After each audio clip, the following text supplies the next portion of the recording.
I don't know. The answer already is I don't know. However, I think Primal the Awakening, the campaign, has opened Pandora's box on a couple of topics that are worth exploring in the video of whether or not Primal the Awakening is right for you and whether or not you should be backing it. So that's why I'm laughing, because it's all over the place. It's all over the map. You know what's really fun, as a side note, on these Kickstarter campaigns, especially the big hype ones, that invariably have a lot of people on both sides of the fence, subscribing to the Board Game Geek page and watching some of the comments and the threads pop up, some of these games. Just, grab your popcorn and just, anyway. So let's take a look. Let's take a look at Primal the Awakening. My thoughts. Let's break down the campaign page. Let's break into a little bit more of the nitty gritty. And as always, this is coming to you a bit later than other people's, because I want to be able to give you more information about the game, more information about the expansions, more information about any add-ons, more information about the stretch goals, because the people that are putting it out the day or two after it launches do not have that information. So if you want more of that information, that's really going to help you when it really comes down to the end of a Kickstarter campaign. That is why I wait. It often feels like, as a content creator, it's a race to get these out first, but I'm hoping that you will be willing to put up with this tortoise instead of always going with the hare. Okay, rant aside, let's take a look. So look, if you're not familiar with Primal the Awakening, somehow you stumbled upon this video. This is Reggie Games, the game publisher out of Italy, their take on a pseudo Monster Hunter the board game, because I've already seen the criticisms that this is not Monster Hunter the board game. You can't capture them, you can't do this, there's not a narrative, it's not meant to be an exact copy of it. If they wanted the exact copy of it, they would have tried to make it more true to the game. Already, if you're looking for an exact replica board game version of that game, this is not the campaign for you. Also, if you don't like the price, this is not the game for you. Now, let's start off talking about this price, because I think it's important to mention. A lot of the comments, a lot of the questions, and a lot of the gripes on the positive and the negative sides of things have been especially related to the price already, as the all-in gameplay right now is $291, the early bird, or $303 with the gameplay all in without the early bird, and just the core alone is $170. So let's talk about that for a minute. Besides all of these fantastically cheerful quotes next to them. Think back now. Think back. Picture Simon. Picture Awakened Realms. Don't even go back that far. Go to Darkest Dungeon. Go to ISS Vanguard. Let's talk about two of the most recent big ones. Why am I bringing those up? Because let's talk price point. Primal the Awakening, Reggie Games, they just went out and said, here you go, here's everything. Why are people getting so upset about that? Why are people hating on that? It's not like this is the newest thing. It's not even like this is the most expensive thing of the recent games that have come out. Think about how many times Simon or Awakened Realms or Mythic or Monolith have come, and what they do is they string you along the whole campaign, making you add $30 here, $50 here, another $50 here with the expansions and the add-ons and the trinkets and all that stuff. And so finally, when you get to the end, it's about the same price as this. ISS Vanguard right now, gameplay all in, $249. Doesn't include some of the other add-ons that you can get. Darkest Dungeon, $330. Save $40. So why are people up in arms about Primal the Awakening putting it to you up front? I don't understand that. Maybe I'm old man shouting on the lawn again, but seriously, people, take a step back, take a deep breath, and say, I'm getting the core game, and yes, the core game is more expensive, but you're getting a lot more, you're getting these large miniatures. People all the time are enthralled and magnifying Cthulhu Wars because, oh my gosh, they dared to have these huge miniatures. So did they. Here, come on, people. Double standard much? Let's take a step back again and say, you know what? I'm also getting 4 expansions with this all-in gameplay, plus the stretch goals, which is what they did here, and it's less than the all-in pledge for Darkest Dungeon. And you can argue that this is much more creative and unique than Darkest Dungeon is, with all of the mechanics that they are bringing as a new type of way of playing. Okay, soapbox over. So you can see that it's not really that bad of a value to start off with. I'll talk about it a little bit more further down. I don't know what to make of these quotes. They're just very generic. Quotes are quotes. Anyway, if you have not seen this, Primal the Awakening is you're basically monster hunting from one to the next, upgrading your decks via deck building / deck construction, via upgrading your weapons that your specific hunter uses. Also, having the ability to change the element of the weapon in the first place through the resources that the monsters that you defeat give you. You have the additional quests that you can get to get additional loot, but it is primarily a boss battler first and foremost. This is not a deep narrative campaign. If you want a comparison out there, I just recently posted last week a breakdown of Primal the Awakening versus Oathsworn. I'll throw that in the links below. Check that out because that is really highlighting some of the differences. I'm just going to focus on Primal here. So this is very card driven, deck construction. There is a lot more of this that goes into building your deck than goes into a lot of other games. A lot of other games are pre-constructed decks where you just get the abilities and you have to choose how to use the abilities. This is saying, you know what, I'm going to shuffle and I'm going to have to draw and I'm going to have to use those and have more tactical nature in how I'm playing the cards because the cards are also going to interact with each other as you're laying them down. The other big thing with this game, besides the fact that there are campaign modes and just you can do the one-offs, like a lot of these games now, to appeal to the larger group setting, but also the one-time single group, I just want to play something quick. This game just does things its own way. It is marching to the beat of its own drum. It's not taking your typical action tropes. It's not taking your typical turn sequence. It's not taking your typical setup on a board. It is taking its own unique view on these things. For example, your deck is going to have to be able to react to the creature because the creature is not going to be taking turns in between the heroes. It is going to be reacting during your turn, at the end of your turn, at the beginning of your turn, depending on what you do, where you're positioned, and so forth. And then it's going to change during your turn, perhaps so much so that the next person may have to rethink their strategy by the time it actually gets to them. Now, the problem I have with this already, the fifth player, from what I can tell, with that sequencing that I just mentioned, there could be potentially a lot of downtime with some AP depending on how quick you are to be able to line up your cards, especially if you have to change it on the fly, so you can't plan your turn out one, especially even two players in advance. Take that as a positive and negative. Also, the quadrants on this circular board definitely make it so it's a different experience. Positioning matters instead of just running up to somebody and slugging them. What you're getting in this game with the characters, as you can see here, is they are all the same. They give you the deck customization, but the big difference is the weapons that they're using. Otherwise, the characters themselves are whatever. So the weapons are the things that differentiate them. And they've already got two other different types of weapons, a double blade, as well as a gun, like a minigun, in the fifth player expansion. So if that's really the reason you want the fifth player expansion.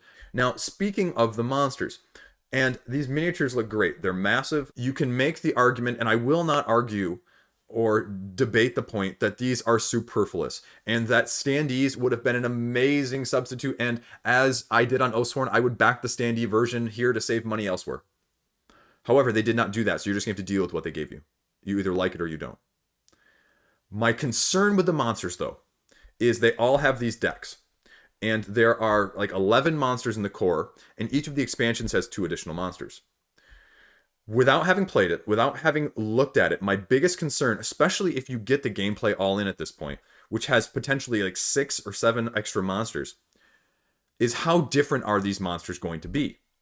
Because I would hate for it to be more like a CMON game where you just have slight nuances between the heroes or the slightly different villains, not enough to make them terribly unique themselves. And that's my fear with this, is that they're going to be just slight reskins or slight tweaks in the AI. I want a completely different experience with each monster. And that is the one buyer's regret or buyer's remorse you may have if the gameplay expansions do not capture that. The problem is, I don't think anyone's going to know. And so that's the risk that you're really going to have to take. Now, if we get more details, especially after this campaign closes, it might be worth potentially spending the extra $10 to just get the core during the campaign, upgrade to the gameplay all in during the pledge manager, and it's only going to cost you $10 extra right now. So it's something to consider, or even just $1 for that matter, depending on how serious you are about it. But I mean, the models look great. They're massive. They're going to take up the whole center of the battlefield. Like I said, I hope that they're different enough. I hope the differences are more than just superficial and more than just the elemental differences in terms of what they're strong against and what they're weak against. I don't like the fact that they have to spoil them all, but you have to show these, I think, to be able to attract the crowd that wants these and wants the price point to match what they're going to be seeing and getting visually during the campaign. Because otherwise, I wish you could like hide these and do like the Oathsworn thing to compare it to that again, where we don't know and it's a big mystery, and all of a sudden this thing pops up. Oh my gosh. I wish it was more like that, but it just can't be to justify this price at the beginning as they threw it out at the start of the campaign. So I mentioned the crafting. You're crafting up different weapon types and equipment cards and things like that. And it really depends on what your weapons are. You're going to be getting the same weapons every single time. Higher versions of the same type of weapon give you better bonuses, better special ability that you can use. You can also do alchemy. They haven't really talked about alchemy. Potions that are going to be made from the plants or the terrain that you can do the typical things that potions would do in a game like this. Heal, buff, debuff, I'm assuming things like that. They don't really talk about what all of these do. Here's the big bad, the big bad. So how do you actually play this game? So the monster obviously is right in the middle of this board. You are in the quadrants. You are moving around. You are trying to find the vulnerable spot on each of your turns that the monster has in their current stance, in their current behavior with their AI. And as you damage them, they progress from stance 1 to stance 2 to stance 3. And when you've depleted stance 3, then you've won. I believe it really is just as simple as that. I don't think there are any other conditions that we know about yet that allow you to defeat a monster in a different way. The difference in this game with a lot of other games is this is a timed battle. You only have 10 rounds, so each of you is going to get 10 turns. And by the end of that, if you have not defeated the monster, you lose. That is different. There are going to be consequences and ramifications, though, they said, for losing and winning, depending on what monster you're facing and what quest you have taken in the first place. Here you go. 5th player expansion, 2 guys. Okay, so no monster in that. And then each of these expansions has 2 other monsters with different elements. So I won't bore you with that. We don't know much more about them. We don't know some of the differences that this is going to affect. They say, why back now? It's going to be more later. The lowest possible price and the best. I don't know about best version. I feel very sketchy seeing that thing on there because invariably, if it's really that good, aren't we going to see a 2.0 2 or 3 years from now? Anyway, it's ambitious. I give them that. It's unique and it's massive. So that's what you're pledging for. Again, here are the add-ons. Now, why is the gameplay all in a good deal again? It's because each of these expansions is $47 right now. So that's $141 total plus the $29 that the 5th player expansion is. So you're looking at like what? $170? $170 plus the $170 for the base pledge is $340. So if you got the early bird, you're saving about $50 already right now as if you were to buy them singly. And so as much as I'm not really wanting the 5th player to be able to play it with a 5th player, the 2 additional characters, and plus that if I bought the other 3, I would be spending more than if I bought all 4 of them together right now. It's motivating me to consider the gameplay all in as opposed to just buying 1 or 2. Now, this is where the controversy is. The stretch goals. What are the stretch goals going to have? How much stuff is going to be in there? Because they're going right now with the daily unlocks, which is a blessing or a curse. It makes me wonder, and it makes me think at least these are not fake stretch goals. They're not saying, you know what, hey guys, we hit this, we're going to add this. It's just flat out, here you go, another day, another unlock. But you're going to have to show something big because that's been the other complaint so far is show me where the value is right now to make these pledges to the higher dollar amount more palatable. Say what you will about the ISS Vanguard in the Darkest Dungeon example from earlier. They had a lot of stretch goals that got thrown in there to make that pledge for blessing and curse at the same time more bloated. And I use that word specifically because it depends on how you feel about that sort of thing. And that is the only saving grace I can really put out there right now is They're trying maybe to stay within their lane, stay within their limits, so it doesn't become too bloated, or it doesn't lose sight, or it does not get too loose in terms of what they're trying to achieve. If you're interested in videos, again, this is a game that you should not be wondering about the gameplay. I like the fact they have done a very good job of video organizing here. If you want a gameplay, if you want a review, if you want a preview, if you want an unboxing, if you want to learn how to play, if you want to see a gameplay, they've organized them by that on here so you know what you're clicking on. It's not just sort of 5 or 6 random assortment of videos where you don't know what they're actually going to be talking about, or if they're actually going to be talking about something relevant that's going to be useful for you before you click on it. So I give them a lot of props for, having all of this very well done and organized. That is it as a gist. I mean, this is combo, this is card play, this is construction, this is monster bashing at its finest. So you just have to figure out whether this is the type of game you're looking for, or if you're looking for something that is more asymmetrical, with a character, with more of a narrative, and with more of a traditional level up on a grid style board. And if you're looking for that, you should not back this. I have no qualms about saying you should not back this. Personally, I also think the one-shot expedition mode, I know that they're doing this to attract the crowd that can get it to the table a lot quicker and doesn't want to do the whole campaign, but I think you're losing the element of surprise again with these monsters if you one-shot these and then have to go face that monster again in the campaign later. It's just sort of ruins my experience if I went to do that. So I'm not a fan of that, but I understand why they included it. I think it scales well too. You do not have to be controlling all 4 characters if you're playing solo or 2 players. So I like the fact that they've made it more scalable than some of these other games like Oathsworn or Midara, where you really have to have the full contingent on a regular basis no matter the number of players. Okay, so now we're checking back in. Day 11 of 14. There is just over 3 days left of Primal the Awakening. Let's give you an update at the end of this video to see, okay, have things changed? Have my thoughts changed? Have my feelings changed? What of those unlocks? What of those goals that they have achieved? They are almost at $2 million. Slightly higher than I think a first-time company would be expecting, but also slightly lower given the epic nature of it. I don't think that all those naysayers at the beginning that thought that a lot of people were going to back out are going to back out. I think it's still going to be near $2.5 million by the time it ends with the 48-hour rush. Especially, and let's talk about this for a second, the unlocks that have actually happened. And so what influence do the unlocks have? So day 1, you're getting more equipment. So day 1, like I said, you're getting 3 new rewards, 3 new quest cards, 3 new scenarios. You're getting the nightmare mode on day 2, which gives whole new behavior cards, whole new stances, and whole new objectives and campaign scenarios. Day 3, you're getting a whole new monster. So we're adding 1 to the core. Whole new thing. Again, take it for what you will. Day 4, we have a new mastery card for each hunter class in the game. Remember, mastery cards are these special abilities that you have the ability to manipulate during your turn. Day 5, another nightmare deck.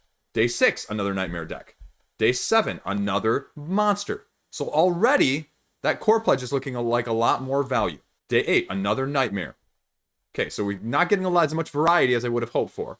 Component upgrade, don't care. Should be there in the anyway. Expedition mode expanded. Okay, great, whatever. Now, legendary quests. They put a vote out for backers, and I never know quite with these votes because I feel like you could very easily manipulate them, especially when you don't see the tally or see the results directly. I want to give the benefit of the doubt, but I also feel like you're going to probably do most of them anyway when you're giving those votes. I haven't really felt like many games have actually made a decision to not do things by votes like this, so I could be wrong. But it's getting more legendary quests and legendary equipment, and who doesn't want more freaking fantastic equipment? Upgrade cards, you're getting more upgrade cards for every single class, all 6 weapon classes, and you're getting an expanded lore section. I don't know who voted for that, but anyway. So we've got 2 or 3 more days left. Where does that bring us? I'd be lying to you at this point if I haven't had my doubts. About halfway through this campaign, I looked at myself and I said, full transparency, why am I buying another $300 game? I don't need another $300 game. You have too much of that crap already coming and on the way and too much similar to it. You did a whole video on how this is different, but do you really think it's that much different? Do you really think it's that much better? And honestly, the answer still is I don't know. But as they've unlocked more stuff, as the value has gotten greater, there is an element of FOMO. I would be lying again if I didn't say that a lot of FOMO is with this. But I'm still in. So what am I doing? I'm gameplay all in right now, baby. This has probably one of the highest ceilings of games I've seen in a long time on Kickstarter. But by the nature of it, by the balancing of it, by the card play of, is there going to be enough variability between the bonuses, the powers, and the benefits that's on the cards? Is there going to be enough difference and variability there? Is there going to be enough difference and variability in the monsters' AI systems between it? I mean, you can say what you want about KDM as well, but each of the monsters is completely differently unique. It's a completely different experience every time. It's a completely different experience at the level every single time that you play these. And so that's the question of, can they capture that magic into this game? And right now it's an unknown quantity. And that's what you're risking. This is not an insignificant amount to risk. And you're paying, let's be honest, again, for larger miniatures rather than just, gameplay. Again, say what you will about Awakened Realms, but I like the fact that they do not make miniatures mandatory in their games. They make them as gameplay optional. And I sort of wish it was more like that with this game. So, there you go. What do you think? What are you going to do? Do you feel strongly enough about this? What about other stuff that's coming out? I mean, you know that there's at least one or two of these other games coming out. How does this compare to Aeon Trespass Odyssey? How does this compare to Sanko Cushion? Would you rather have Bloodstone as your boss battler or Townsfolk Tussle? This is a crowded market now, and so now decisions are having to be made. Wallet is definitely being stretched, and game space is limited for most of us. What do you think? Let me know your thoughts. What are you doing with it? Or what are you getting instead? What don't you like about this? What would you change if you had the chance to? As always, thank you for watching my rambling. I really appreciate it. If you have not checked it out, check out my giveaway. I'll throw that link to the video in below as well. If I can hit over 1,000 subscribers, I will double the value of that giveaway. So if you have not subscribed yet, I suggest you go do so. Especially if you actually like what I'm talking about, that would be awesome. If you don't like what I'm talking about and just want to win something free, well, I'd prefer it if you were honest and liked it in the first place, but I'd be okay with that too. For the time being, I'll win you over. Okay, as always, stay classy. See you around.